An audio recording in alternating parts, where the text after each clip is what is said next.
Теперь вы можете отправлять свой мусор не на свалки, а на переработку через приложение Тазар. Способ первый. Сдавайте ближайший пункт приема, указанный на карте Тазар.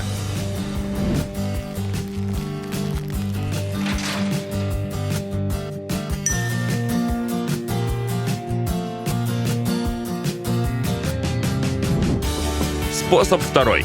Если у вас большое количество сырья, оформляйте вывоз из дома или работы.